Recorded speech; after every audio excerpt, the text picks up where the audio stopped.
Jay, stop there, get some gas, and get the fuck out, you know? It's a great time. I don't know, yeah, I live in Toronto now. I miss the small towns a little bit, you know what I mean? Because, like, you know, being from Napanee, like, it's a great town, right? Like, there, like, you can just go watch a Pee Wee hockey game, you know what I mean? Like, you don't have to have a kid on the team. It's amazing, you know? You just support the town, you know? It's crazy. We had this guy, he's a local beauty. His name was George Beatty.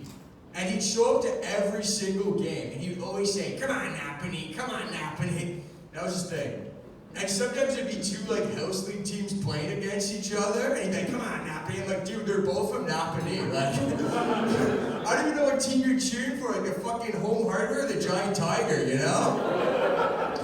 And it's crazy, you can't do that shit in Toronto, man. I'd end up on, like, CP24. I couldn't just watch 12. Imagine me watching 12-year-olds play, like, they look really good out there, you know what I mean? You can't do that shit, man. Before the pandemic, I'm sitting there, drinking in Hyde Park with a buddy, you know? I know, it's a Tuesday afternoon. And I guess we got within like 100 feet of like a Pee Wee soccer game, and some Karen comes up to us, and she's got a Karen on each arm. Like, there's fucking too many Karens, man. And they're sitting there like, sure, you can't be here right now. We're using this area. It's ours. I'm like, technically it's the natives, but, what, am I wrong?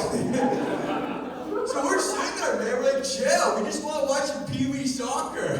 And then my buddy tries cheers it with a beer, right? He goes like, yeah, that number 12 looks really good. I was like, we gotta get the fuck out of here right now. Fuck out of Hyde Park. So it's crazy.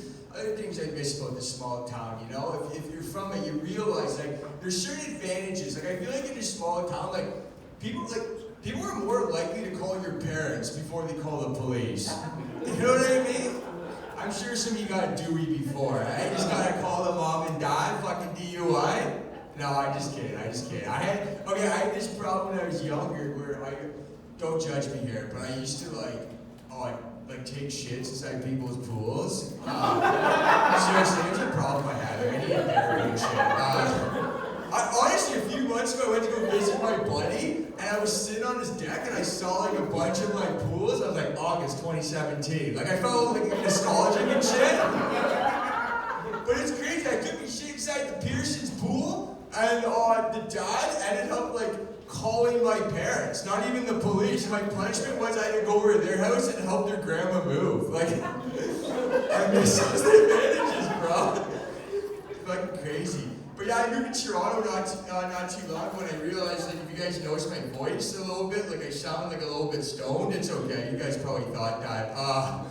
In university, girls call me drunk sober guy, you know? Like, you just never tell. So my first week in Toronto, I went to go buy booze at the LCBO, and there was a cashier there. I was like, man, she's fucking pretty. Like, I want to take her out for a steak dinner, you know? So, grabbed a beer off the shelf, and I walked up to her. I was like, hey, I don't know if you know, but this beer was brewed in my hometown of Napanee, Ontario. I know the guys that used to brew it. You could throw a football from my house and hit the brewery. And then she just looked me square in the eye. She's like, sir, you're too intoxicated. We can't serve you anymore. I was like, I'm just trying to have a good time, you know? Which is something every drunk person says, so I realized I fucked that up, man. But I love Canada, man. We have a pretty dope country, yeah? You guys like it? Yeah, I'm gonna cheer for Canada, you know? But it's crazy, I'm gonna say this. I know a lot of you guys probably don't like fucking Trudeau right now. Eh? You guys think he's a little bit of a pigeon or whatever. So, but I still feel like up here, we don't really care who you vote for, you know what I mean, compared to the States. Like, politically, like, in Canada, you're more likely getting shit for, like, the hockey team you cheer for. Right? Like, I'm a Leafs fan, trust me, I know.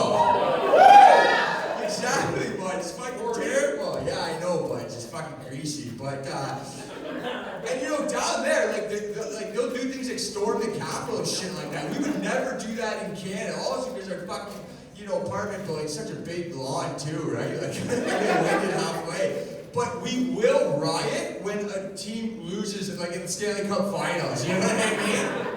Or if we win, you know, I don't know, it's been a while though, you know, like 1993, fucking greasy, but, so I do have like I have a pretty decent following online, and I chirp like all the time, like I just go after like every fan base. and I was chirping the halves because I don't really like French people. I mean, unless you guys are cool, but they're okay, I guess. I like the ladies. So I went after the French guys, right? And there's this guy, this fan from the Montreal Canadiens, and he was DMing me. He said he was going to come to Toronto. He was just going to go me. That's what he said. He was going to kick my ass. And originally I was kind of pissed about that, but not like for what you think. Like I didn't feel threatened. I was like, this just sounds like a terrible idea. You know what I mean? Like, this guy, first off, he's got to like cancel work. You know, he's got to lose some money there. And he's got to find a way to Toronto. I don't know if he's going to like, you know, like drive out here and take a fucking Greyhound or something like that, you know? That's gas money right there. I only have one parking spot in my house, so I can't really help you there, you know? And we know how expensive parking is in Toronto, right? And I got to do all this. I got to meet you just so I can get my ass kicked? Like, what's in it for me? It's crazy, man. People are, they're just crazy, man. I'll tell you that much. But yeah, Toronto has its advantages. Oh, I gotta tell you this. You guys ready for a barn burner of a story? Oh, this one's real greasy. So when I was in Toronto, I was actually like getting paid to do comedy shows at swingers clubs. Yeah, we have a few swingers here, eh? Fucking right. For anyone who doesn't know, but these guys do, I know.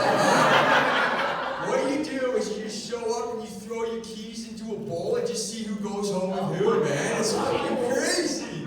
So this place in Toronto, I got paid to do, it was literally like clothing optional. So people are just, yeah, exactly. I never seen so many like fucking twigs and berries and mints all in one room. I was like, holy shit, this is overwhelming, right? And I was really nervous about the gig, and I remember them saying that, you know, if you're nervous about comedy, what you gotta do is you gotta picture the audience naked. And I was like, it's a little difficult to do that when, they're naked. So I was doing my set, I don't know, I guess I was doing okay, but I shit you not, like 2 people started hooking up in the middle of my set. And originally I was like, man, I'm gonna try and go through my joke here. And then I was like, well, I think I just gotta stop. So we just stopped and watched them for like 5 minutes. And it's crazy because in comedy they say, you know, you want to make people laugh. And I agree that's very important, right? But if you're making them fucking smash, then I guess you know you're doing something right. Hey guys, my name is Rick Rowley. If you want to follow me on Instagram, it's RickRowley3 and all the socials. I love you all, Kingston. Have yourself a great night, you fucking penis.